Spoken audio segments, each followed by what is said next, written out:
Choose this path, we can cut our oil imports in half by 2020 and support more than 600,000 new jobs in natural gas alone.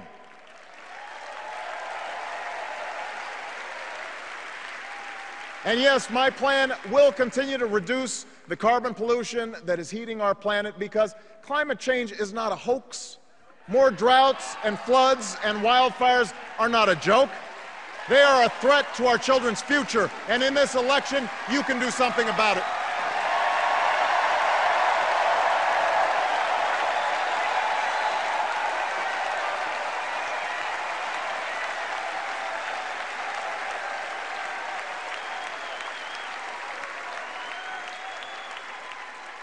You can choose a future where more Americans have the chance to gain the skills they need to compete, no matter how old they are or how much money they have.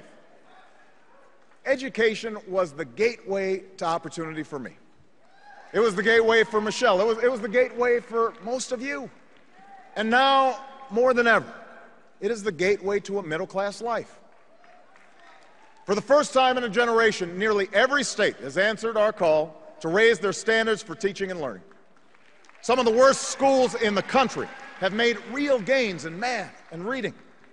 Millions of students are paying less for college today because we finally took on a system that wasted billions of taxpayer dollars on banks and lenders. And now you have a choice. We can gut education, or we can decide that in the United States of America, no child should have her dreams deferred because of a crowded classroom or a crumbling school. No family should have to set aside a college acceptance letter because they don't have the money. No company should have to look for workers overseas because they couldn't find any with the right skills here at home. That's not our future. That is not our future.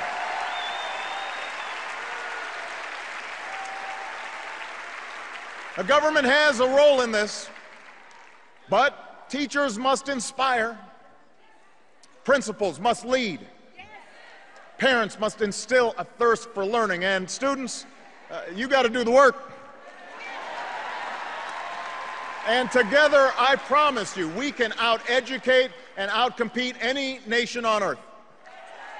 So help me recruit 100,000 math and science teachers within 10 years and improve early childhood education.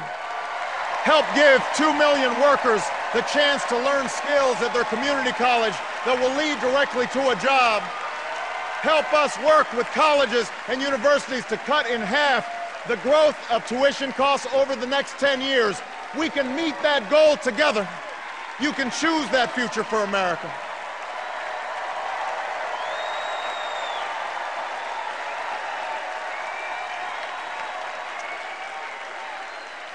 That's our future. You know, in a world of new threats and new challenges, you can choose leadership that has been tested and proven. 4 years ago, I promised to end the war in Iraq. We did. I promised to refocus on the terrorists who actually attacked us on 9/11, and we have. We've blunted the Taliban's momentum in Afghanistan, and in 2014, our longest war will be over. A new tower rises above the New York skyline. Al-Qaeda is on the path to defeat, and Osama bin Laden is dead.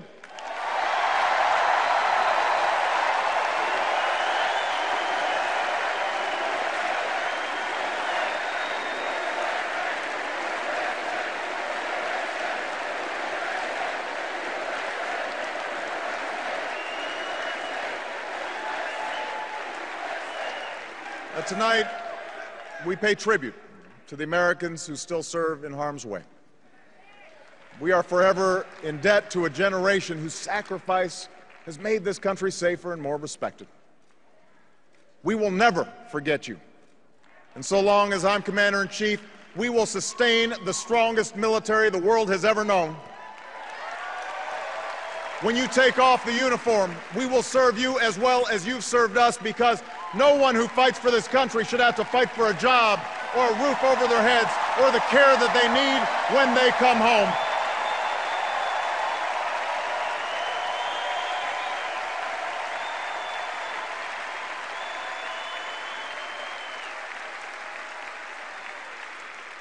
Around the world, we've strengthened old alliances and forged new coalitions to stop the spread of nuclear weapons. We've reasserted our power across the Pacific and stood up to China on behalf of our workers. From Burma to Libya to South Sudan, we have advanced the rights and dignity of all human beings, men and women, Christians and Muslims and Jews. But for all the progress that we've made, challenges remain. Terrorist plots must be disrupted. Europe's crisis must be contained. Our commitment to Israel's security must not waver, and neither must our pursuit of peace. The Iranian government must face a world that stays united against its nuclear ambitions. The historic change sweeping across the Arab world must be defined not by the iron fist of a dictator or the hate of extremists, but by the hopes and aspirations of ordinary people who are reaching for the same rights that we celebrate here today. So now we have a choice. My opponent and his running mate are new to foreign policy. But from all that we've seen and heard, they want to take us back to an era of blustering and blundering that cost America so dearly. After all, you don't call Russia our #1 enemy, not Al-Qaeda, Russia, unless you're still stuck in a Cold War mind warp.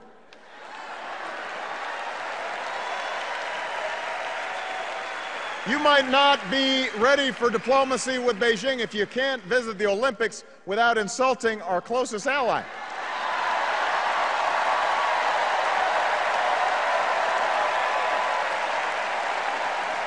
My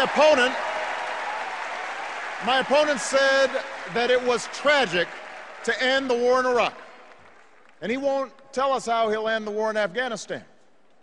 Well, I have, and I will.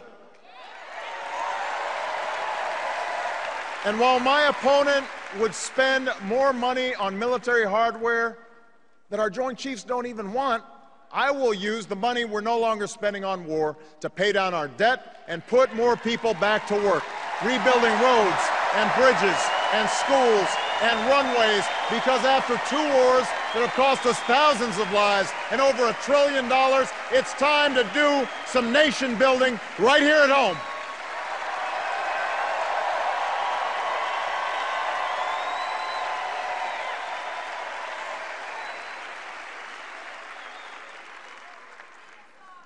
You can choose a future where we reduce our deficit without sticking it to the middle class. Independent experts say that my plan would cut our deficit by $4 trillion. And last summer I worked with Republicans in Congress to cut $1 billion in spending, because those of us who believe government can be a force for good should work harder than anyone to reform it so that it's leaner and more efficient and more responsive to the American people. I want to reform the tax code so that it's simple, fair, and ask the wealthiest households to pay higher taxes on incomes over $250,000. The same rate we had when Bill Clinton was president, the same rate we had when our economy created nearly 23 million new jobs, the biggest surplus in history, and a whole lot of millionaires to boot. Now, I'm still eager to reach an agreement based on the principles of my bipartisan debt commission. No party has a monopoly on wisdom. No democracy works without compromise. I want to get this done, and we can get it done. But when Governor Romney and his friends in Congress tell us we can somehow lower our deficits by spending trillions more on new tax breaks for the wealthy, well, what Bill Clinton call it? You do the arithmetic. You do the math. I refuse to go along with that. And as long as I'm president, I never will. I refuse to ask middle-class families to give up their deductions for owning a home or raising their kids just to pay for another millionaire's tax cut. I refuse to ask students to pay more for college or kick children out of Head Start programs to eliminate health insurance for millions of Americans who are poor and elderly or disabled. Also, those with the most can pay less. I'm not going along with that.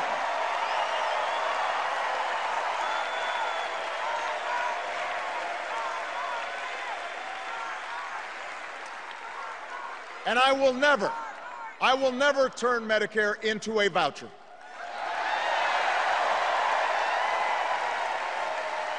No American should ever have to spend their golden years